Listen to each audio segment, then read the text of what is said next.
কৃষ্ণ ৰাইজ গৰম বহুত বেছি। টোপনি ক্ষতি কৰি কৰি অৱস্থা বেয়া হৈ গৈছে। আজি আকৌ ভাওনা আছে মামৰণিত।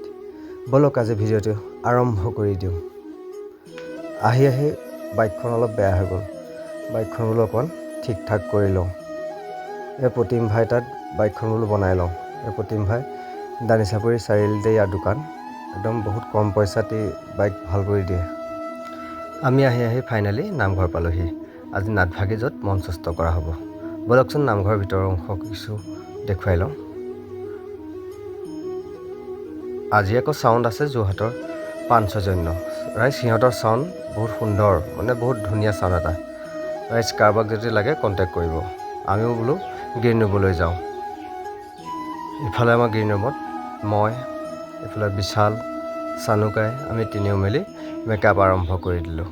যিহেতু আজি ভাৱৰীয়াও সৰহ, সেইবাবে গৰমো বহুত বেছি ৰাইজ। সেইকাৰণে আমি সোনকালে মেকআপ আৰম্ভ কৰি দিলোঁ।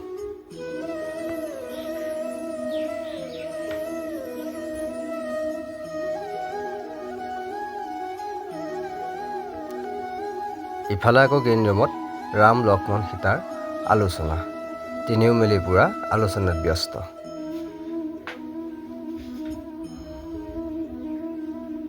ইফালে জটায়ুপক্ষী আকৌ মূৰ খজুৱাই ৰখি আছে।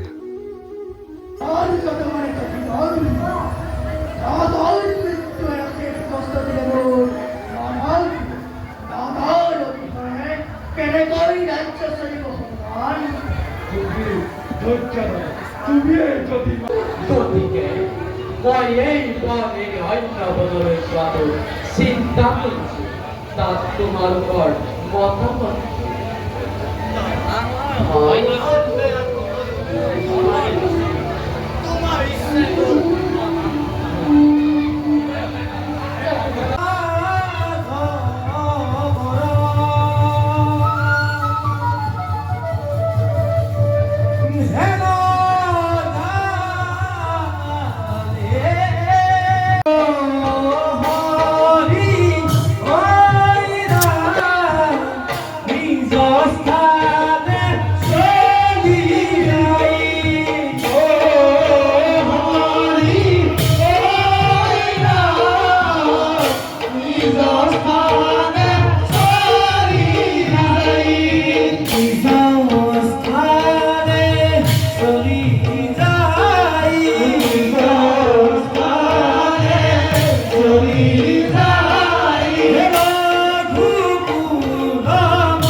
ৰাইজ ভাওনা শেষ হ'ল। ভাওনা শেষ হোৱালে পোহৰেই হ'ল। এইফালে চাওকচোন চাউণ্ডৰ ল'ৰাকেইটা অলপ কষ্ট হয়নে? ভাওনাৰ সকলোতকৈ সোনকালেই পাবহি লাগে আৰু সকলোতকৈ একেবাৰে দেৰিকৈ সিহঁতে যাবলৈ পায়। আমি বোলো ঘৰলৈ যাত্ৰা কৰোঁ। ৰ'ব ৰাইজ, আজি নাটভাগীৰ নাম ক'বলৈ পাহৰি গৈছিলোঁ। আজি নাটভাগীৰ নাম হ'ল ৰাৱণৰ মুক্তিযজ্ঞ। আজি ভিডিঅ'টো ইমানতে অন্ত পৰিল।